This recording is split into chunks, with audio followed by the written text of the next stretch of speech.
Bonjour à tous. Donc effectivement, je vais prendre le relais sur cette question du management des âges.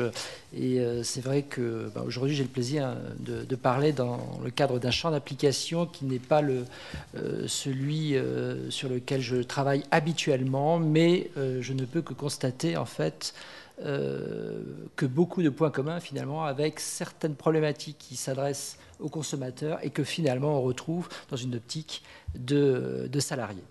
Donc je pense qu'effectivement ce thème est particulièrement intéressant que celui de la flexicurité et du management des âges.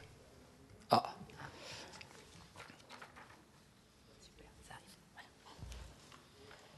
Parfait. Bien, alors effectivement, les problèmes de chômage des jeunes et de financement des retraites soulèvent une question importante, à savoir quel est l'impact du vieillissement sur l'employabilité. Alors, il faut tout d'abord constater un caractère paradoxal, en fait, du vieillissement, puisque l'on a d'une part une augmentation de l'espérance de vie biologique. Aujourd'hui, pour les deux sexes confondus, on est en 2008 à peu près sur une espérance de vie biologique de l'ordre de 81 ans.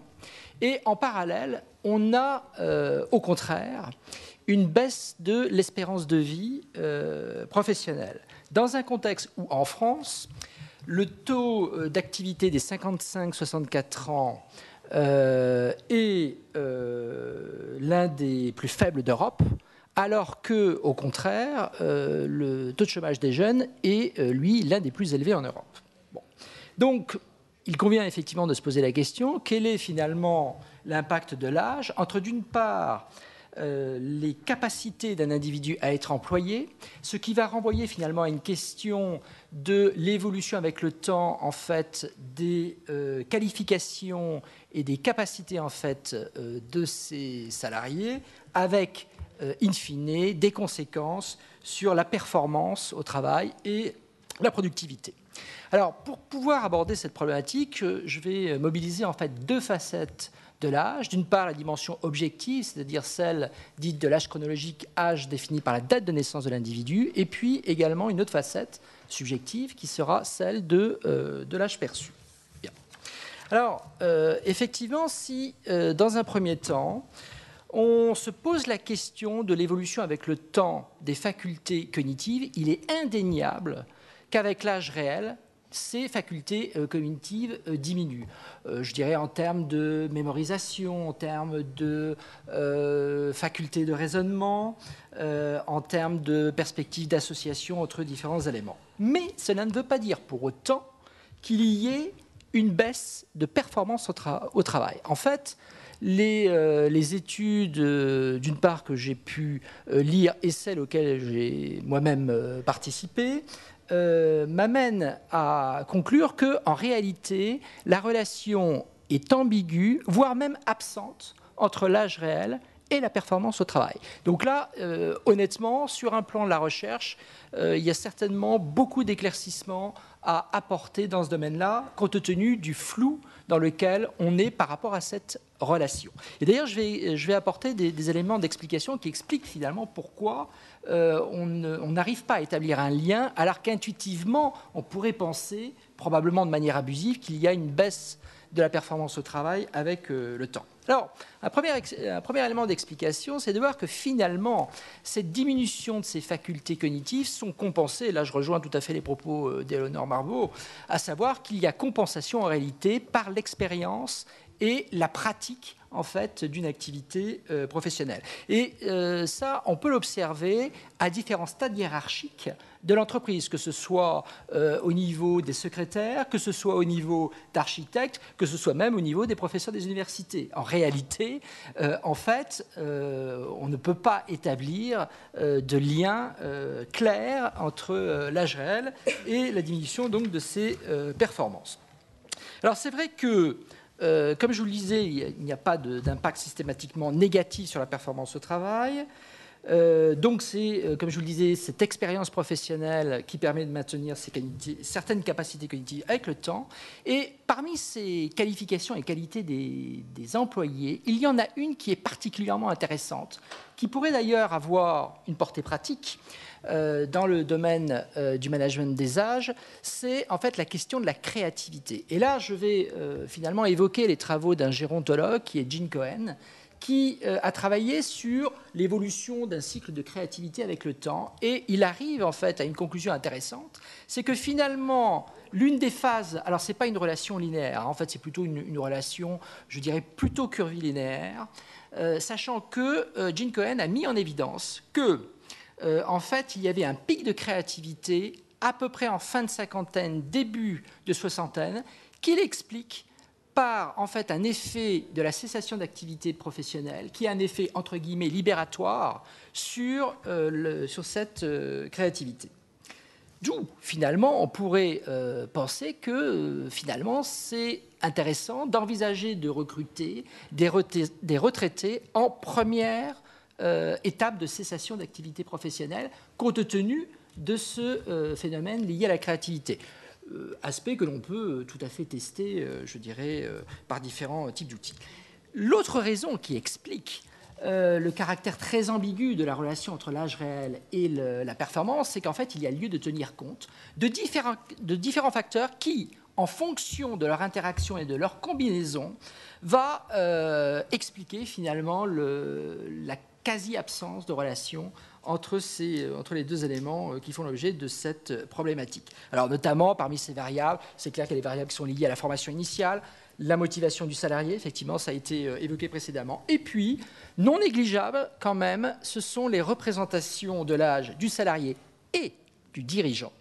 C'est-à-dire, en fait, les sentiments, les évocations, les perceptions liées, en fait, à l'âge, qu'il s'agisse d'une perception individuelle ou d'une perception collective.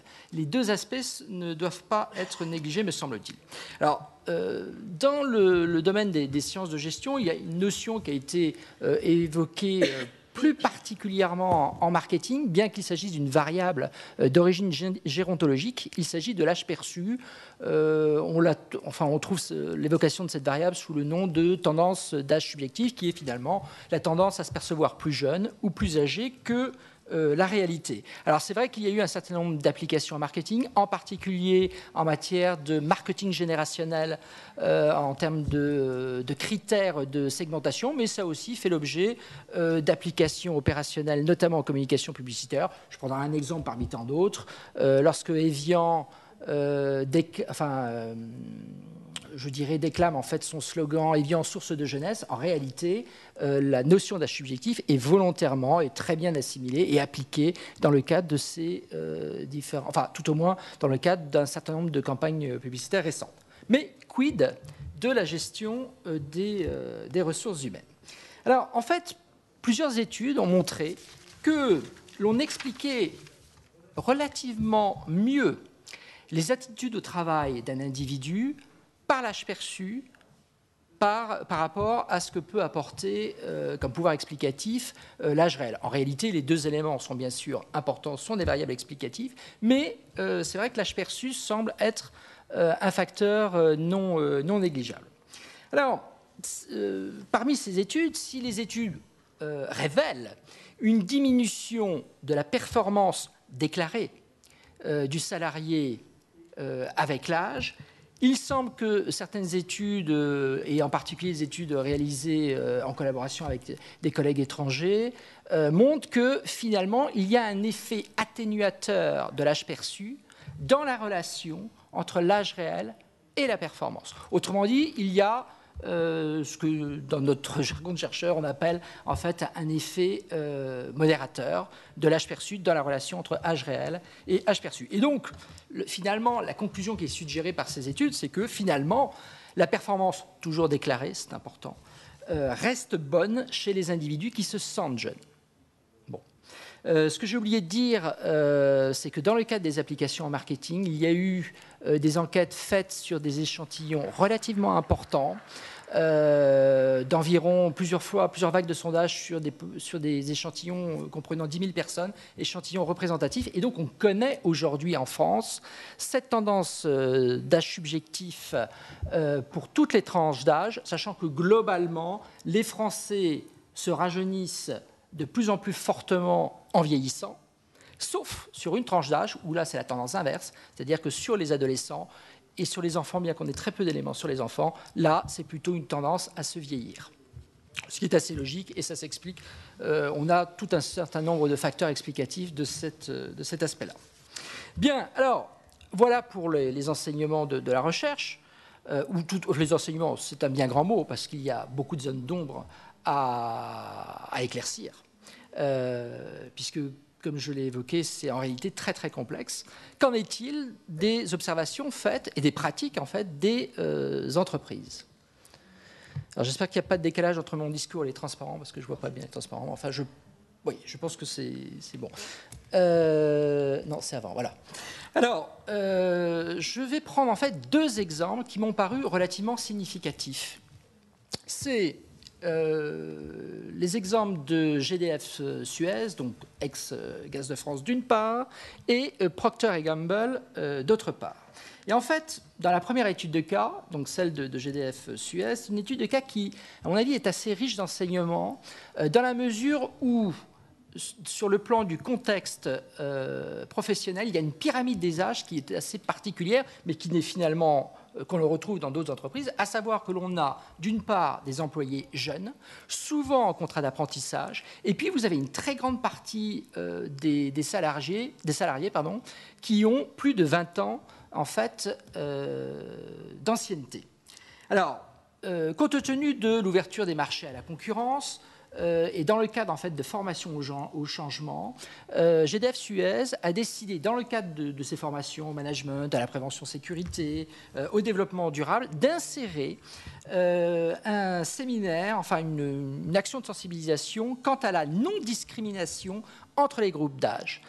En réalité, je pense que c'est largement justifié, aussi bien par la psychologie, entre guillemets, individuelle, mais aussi par la psychologie sociale. Car en réalité, on peut très facilement expliquer et argumenter l'idée qu'il y ait en fait une discrimination naturelle entre les groupes d'âge, tout simplement parce que les gens se regroupent en fonction de similarités, dont l'âge, puisque l'âge se reflète au travers des attributs physiques.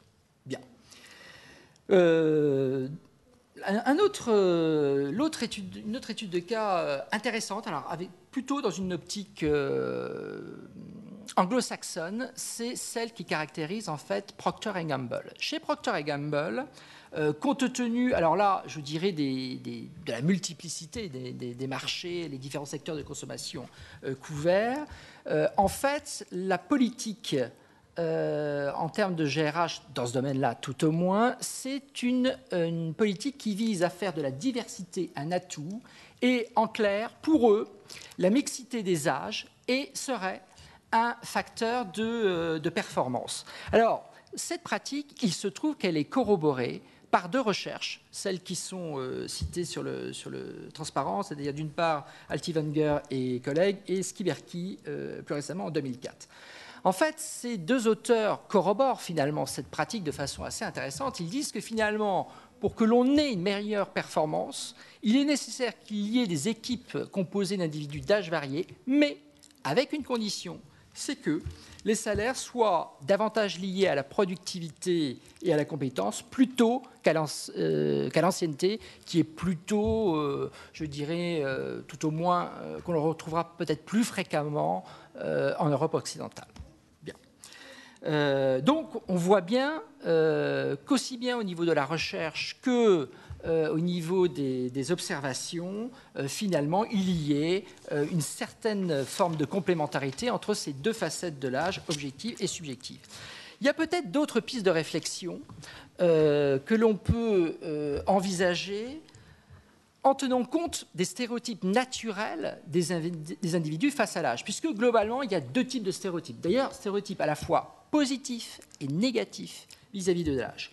Commençons d'abord par le meilleur, le stéréotype positif, qui est celui d'associer à l'âge de l'expérience et une capacité à transmettre un certain nombre de savoir-faire. Stéréotype négatif, qui est le fait d'associer à l'âge, en fait, une diminution de la productivité avec une certaine résistance au changement. Alors, ce qui me paraît important, puisqu'il y a eu des recherches sur cet aspect-là, c'est qu'il y a lieu, me semble-t-il, de tenir compte des propres représentations de l'âge des managers, puisque, en fait, une étude a montré que les cadres, et en particulier, ça me paraît assez significatif, que certains cadres de GRH, ceux qui se rajeunissent le moins, ont tendance à avoir une vision systématiquement défavorable de l'employabilité des plus de 60 ans, et ceci, contrairement aux managers, je pense que c'est intéressant, qui, eux, se sentent plus jeunes. Bien. Alors, une réflexion, dans la mesure où on pratique de plus en plus des bilans de compétences, des entretiens prospectifs, des entretiens de carrière, il serait relativement simple d'évaluer l'âge perçu de tout type de salariés et d'en tenir compte, en fait, par rapport aux perspectives d'évolution de ces mêmes salariés, notamment en termes de cycle de vie de carrière. Il y a également un point, une piste qui me paraît non négligeable. C'est, si on reprend en fait le concept d'âge subjectif, il y a une dimension qui, à mon avis, a été relativement peu exploitée, même dans le cadre du marketing, puisqu'il se trouve que c'est l'un des champs d'application, mais comme on le voit ici, c'est certainement loin d'être le seul. Il y a une facette qui me paraît intéressante au niveau de l'âge subjectif, c'est ce qu'on appelle en fait l'âge social. L'âge social, c'est l'âge que l'on va attribuer à un individu en fonction de son apparence et en fonction de son comportement.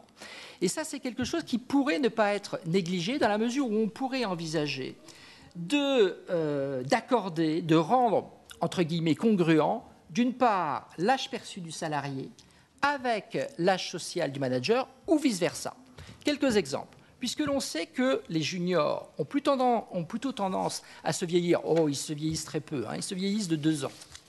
Mais en réalité, ces 2 années de tendance à se vieillir sont en réalité extrêmement importantes si vous ramenez ça à la durée de vie vécue de l'individu. Parce qu'on va retrouver des proportions parfois relativement similaires sur d'autres tranches d'âge. Donc, si vous prenez un jeune de 18 ans qui arrive dans l'entreprise, vous avez tout intérêt à le faire coacher par finalement un salarié qui aura une apparence physique d'aîné immédiat. Donc là, il y a peut-être des choses à faire. Certes, c'est peut-être un petit peu subjectif, mais en tout cas, on dispose d'outils de mesure pour pouvoir l'envisager. Et puis inversement, vous prenez un cadre en fin de carrière. Si effectivement, il a une tendance à se percevoir beaucoup plus jeune que la réalité, on a par exemple parfois des différentiels entre l'âge réel et l'âge perçu qui peuvent dépasser 10 ans, voire même atteindre 15 ans. À ce moment-là, on a tout intérêt à envisager la possibilité d'un coaching qui serait celle d'un cadre en fait en fin de carrière qui se sent jeune et de le faire coacher finalement des individus qui sont plutôt d'âge moyen, c'est-à-dire autour de la quarantaine. Bon, ce ne sont que des pistes de réflexion, mais globalement, en fait, je dirais ce premier bilan m'amène quand même à penser que ces 2 dimensions objectives et subjectives de l'âge sont complémentaires et que vraisemblablement, en travaillant sur cette articulation éventuelle, vraisemblablement, je pense qu'il y a là, ici, un facteur, c'est certainement loin d'être le seul, un facteur de combinaison utile pour favoriser et maintenir une employabilité durable du salarié. Je vous remercie. Merci beaucoup, Olivier.